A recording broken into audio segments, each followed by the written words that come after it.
Hello and good evening. I'm Mohana Priya. Welcome to News on 2. Deputy Prime Minister Datuk Sri Dr. Wan Azizah Wan Ismail said all childcare centres must register with the Social Welfare Department or JKM to make it easier for authorities to monitor these centres. Parents or family members can lodge a report to JKM if they suspect any form of abuse done towards their baby or child by private caretakers or childcare centres. Datuk Sri Dr. Wan Azizah, who is also Women, Family and Community Development Minister, said each childcare centre will need to be screened by JKM to ensure that the safety of the children under their care are guaranteed. Seperti yang saya katakan, kita nakkan JKM memantau tetapi kadang-kadang tidak dinotifikasikan kepada jabatan dan mereka-mereka terutamanya yang terlepas jaringan, yang menjaga budak-budak kanak-kanak kurang pada 4 orang, kurang pada 4 tahun. Ini tidak termasuk dalam jaringan mesti di akta yang kita cover. Datuk Sri Dr. Wan Azizah said, to date, a total of 4,293 childcare centres are registered with JKM. Meanwhile, speaking on the installation of a closed-circuit television or CCTV, the Deputy Premier said the matter has been informed to the Prime Minister, Tun Dr. Mahathir, and is currently being studied. Speaking in Parliament today, Datuk Sri Dr. Wan Azizah said a mobile application will be developed to enable parents to monitor their child at childcare centres. Now, the Women, Family and Community Development Ministry is targeting for all government departments and agencies to establish nurseries by January 1st next year. Additionally, the ministry will work together with the Education Ministry so that nurseries can be formed in schools for the convenience of teachers. Minister Datuk Sri Dr. Wan Azizah Wan Ismail said the Child Act will be improved so that the existing child registration system can be upgraded. Kementerian akan menambah baik akta kanak-kanak supaya sistem daftar kanak-kanak sedia ada diperkasakan. Sistem ini akan memastikan sebarang pekerjaan yang melibatkan urusan dengan kanak-kanak termasuk pengasuh disaring untuk meminimumkan risiko keselamatan kanak-kanak. Ini akan melibatkan kerjasama dengan pihak Polis Diraja Malaysia (PDRM). She said public sector officers with an income not exceeding 5,000 ringgit a month are eligible to receive a 180 ringgit fee subsidy per child at nurseries of the workplace. As for the private sector, tax relief incentives can be claimed according to the Inland Revenue Department circular. The Kota Kinabalu Sessions Court today sentenced a single mother to 7 days jail and fined 10,000 ringgit for bribing a policeman 1,200 ringgit after she was caught for drink driving on February 18th this year. Wong Ming Cheng, 27, a trader and a mother of 1, said she was too drunk at the time and did not realize what she was doing when she gave money to a policeman. Judge Abu Bakar Manat meted out the sentence, which runs from today, after the accused pleaded guilty to the offence. According to the charge sheet, the accused had offered 1,200 ringgit to a policeman at the District Traffic Investigation and Enforcement Division office on February 18th between 4:40 a.m. to 4:50 a.m. The money was meant as an incentive to not take legal action against the accused for driving under the influence of alcohol, which is an offence under Section 45, subsection A1 of the Road Transport Act 1987. Meanwhile, a petrol station cashier was sentenced to 6 months jail in the Ipoh Magistrates Court after he was convicted of fraudulently misusing 12,066 ringgit from a petrol card belonging to the Royal Malaysia Police, or PDRM. The accused, Tur Akil Zahruddin, 20, pleaded guilty to 2 charges before Magistrate Siti Hafizah Jaafar. According to the first charge, the accused is alleged to have fraudulently used a petrol card belonging to PDRM to amass 12,066 ringgit 11 sen in expenses. He was also sentenced to 6 months jail for stealing a petrol card from the Ipoh Police Contingent's storage bag in the petrol station. Both offences took place at the Petronas petrol station in Kampong Simi, Ipoh between July 3rd and 18 this year. For the first offence, the accused is charged under Section 403 of the Penal Code, which carries a maximum 5-year jail term and caning, as well as a fine if found guilty. The second offence is charged under Section 381 of the Penal Code. Deputy Public Prosecutor Irna Julias Maras prosecuted for both cases. The accused was represented by M. Tangavelu from the National Legal Aid Foundation. 4 individuals, including a 23-year-old drug dealer, were arrested in 2 separate raids conducted by the Langkawi Police Narcotics Department yesterday. Police Chief Superintendent Muhammad Iqbal Ibrahim said the 23-year-old suspect was arrested in a house at Kampung Nior Cabang, Mukim Bohor, Langkawi. Superintendent Muhammad Iqbal said heroin weighing 3.28 kilograms and cash worth 1,200 ringgit were seized in the raid. Yang ini fresh case, dia orang tak ada rekod jenayah narkotik, dan bila kita urine pun dia tak consume. Maknanya dia mengedar saja. Dia tak ambil benda ni. Dia mengedar untuk orang awam.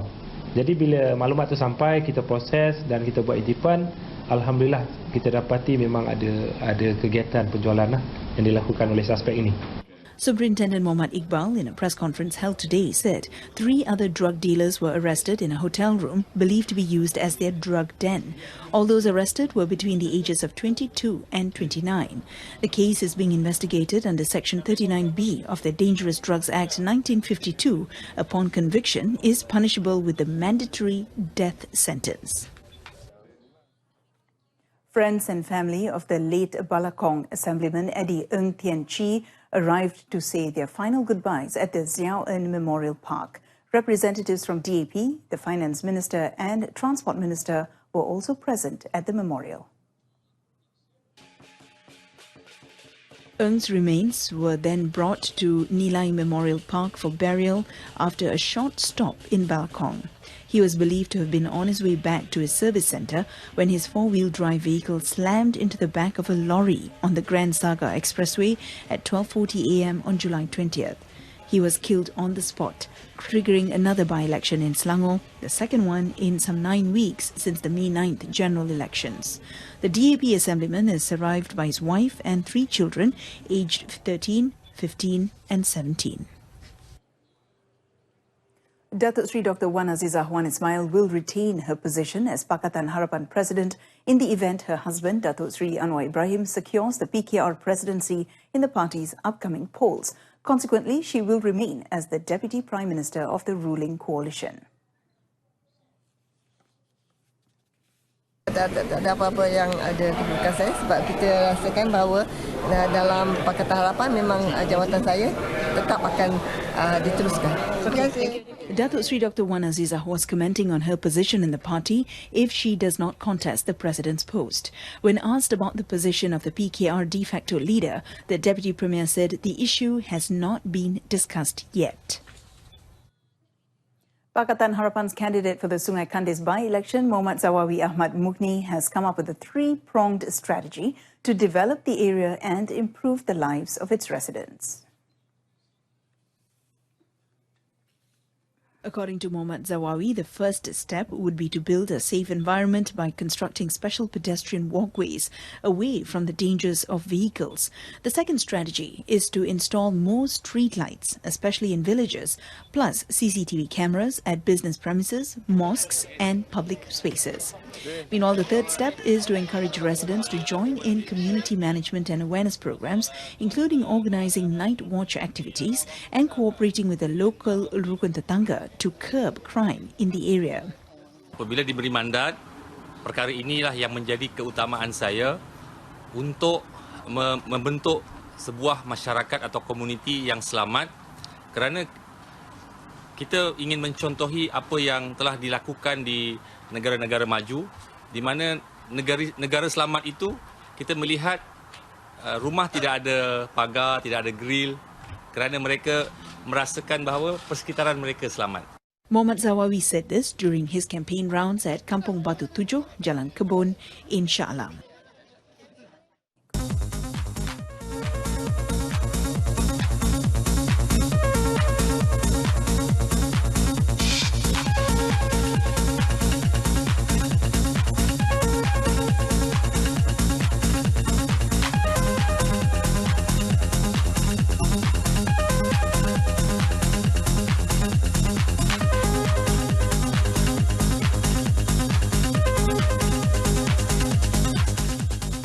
Welcome back. The government will review the new economic policy NEP and the new economic model NEM to ensure that affirmative action is dispensed according to the needs rather than racial considerations.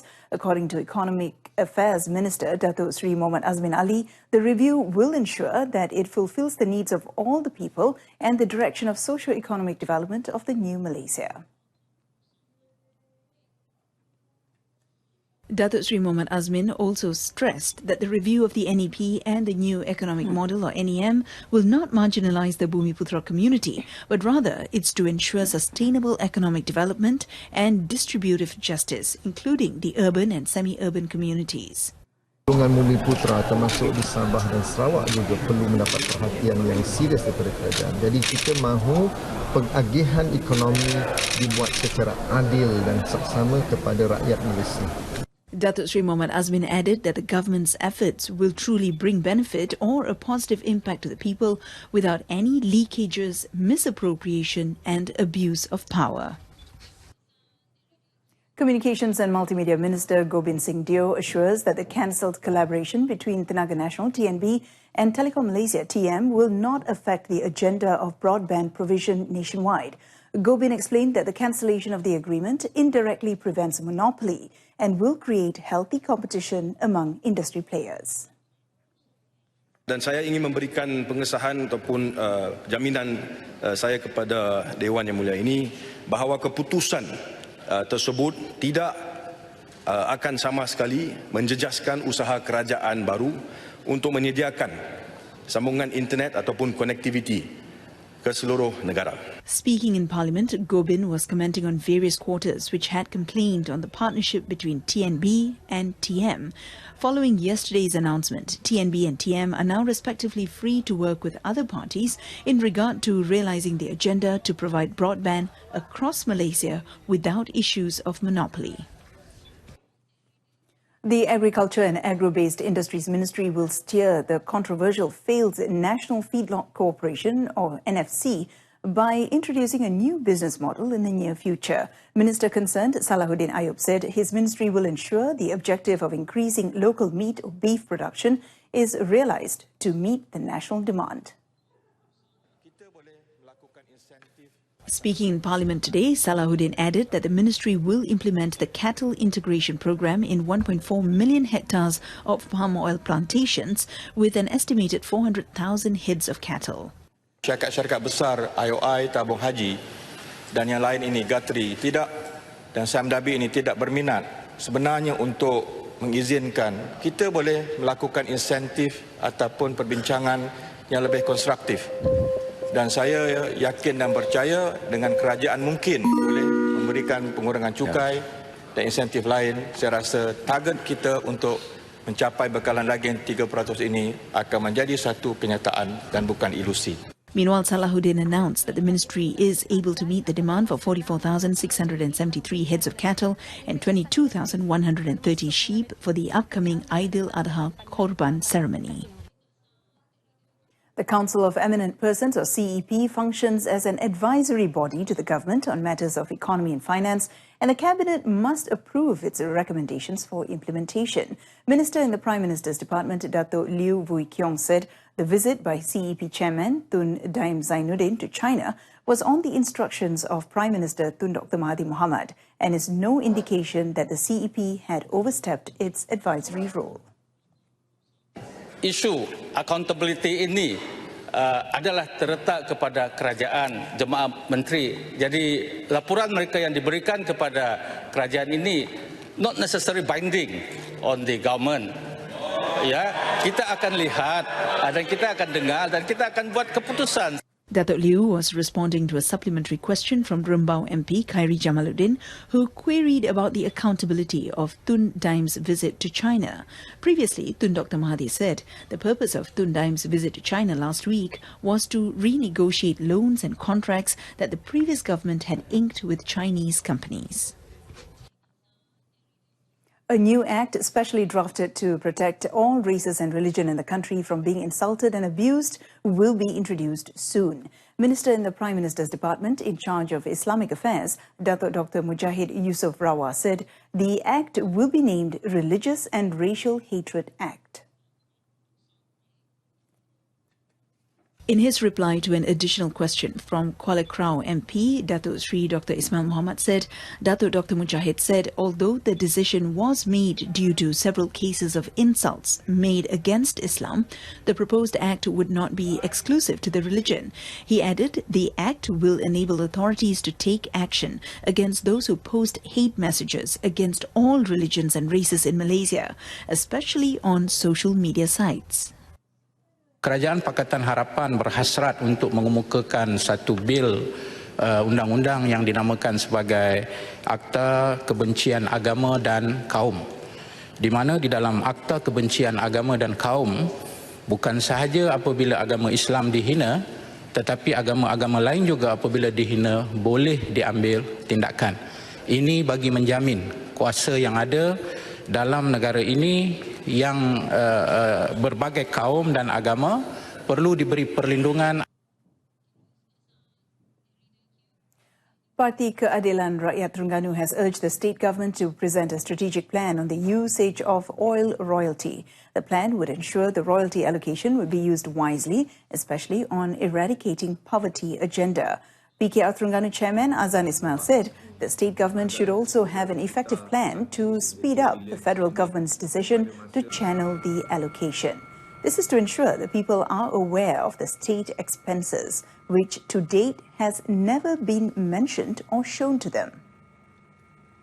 Terbaru dikata elemen memperhalusi itu sangat kita sokong dan kita harap dia dapat disegerakan. Namun saya minta dan saya menyeru supaya kerajaan negeri Terengganu tidak boleh berdiam diri menunggu keputusan tersebut, sebaliknya perlu bersifat proaktif untuk mengemukakan plan pelaksanaan mereka di peringkat negeri Terengganu setelah menerima pembayaran tersebut yang begitu besar. The Terengganu PKR chairman was referring to Prime Minister Tun Dr. Mahathir Mohamad's assurance that oil-producing states will receive 20% of oil royalties, as stated in Pakatan Harapan's election manifesto. Johor has agreed to maintain its pricing on raw water sold to Malacca at 50 cents every 1,000 gallons for the next 10 years. The agreement will take effect from August 12, 2018 to August 12, 2028. This was agreed to in the Sungai Muar second additional agreement between Johor and Malacca's state government, signed by the respective state leaders, Menteri Besar Dato' Osman Sapian and Chief Minister Adli Zahari in Muar, Johor. According to Dato' Osman, under the agreement, 35 million gallons of water will be supplied to Malacca every day. He also mentioned that the state is willing to supply additional water, but that would depend on Muar River and the pricing agreed by both parties. Kita akan meneliti, boleh tapi akan meneliti dari segi kemampuan kita untuk membekalkan. Kerana tadi sebagaimana saya sebutkan dalam ucapan saya, kalau kita dah janji dalam perjanjian itu untuk membekalkan katalah naik lagi sehingga 50,000 juta gallon, tapi dalam keadaan kemarau mungkin kita tak dapat dan kita sendiri nak gunakan, mungkin kita akan adakan satu clause yang lain nanti. Johor is expected to gain 108 million ringgit through the supply of water. Meanwhile, Malacca Chief Minister Adli Zahari said the raw water supply will be channeled to the people of the state through the Durian Tunggal Dam. Johor has been supplying raw water to Malacca since 1993, and the supply is expected to continue until 2090, with a revision every 10 years. 820,000 ringgit has been allocated by the Johor government for the expansion of the Harapan Baru bus route, which includes the Muar Bukit Pasir Pagoh route and also the provision of 2 buses with 8 trips in a day. Meanwhile, a total of 440,000 ringgit will be spent for the opening of the Muar Sungai Mati Bukit Gambir Pagoh with a bus available. Its Menteri Besar Dato' Osman Sapian said the initiative is to provide free public transportation to the people in line with the development in Muar, especially in the area of the Pagoh University. Di mana kita lihat kebanyakan penduduk di situ di bawah B40. Juga kos perbelanjaan untuk mengagung perkhidmatan bas secara percuma ini 1 tahun tidak kurang daripada 5 juta yang dibelanjakan oleh kerajaan negeri. Dato' Osman said that the Muar Pagoh route, which started its operations on July 2nd, has provided various facilities for residents, especially students at Pagoh University. He said this after officiating Johor's Harapan Baru Bus Expansion and Branding 2018 today. And that concludes this evening's News on 2. In our top story today, childcare centres must register with Social Welfare Department. Join us again at 12:30 tomorrow afternoon. I'm Mohana Priya. Thanks for watching.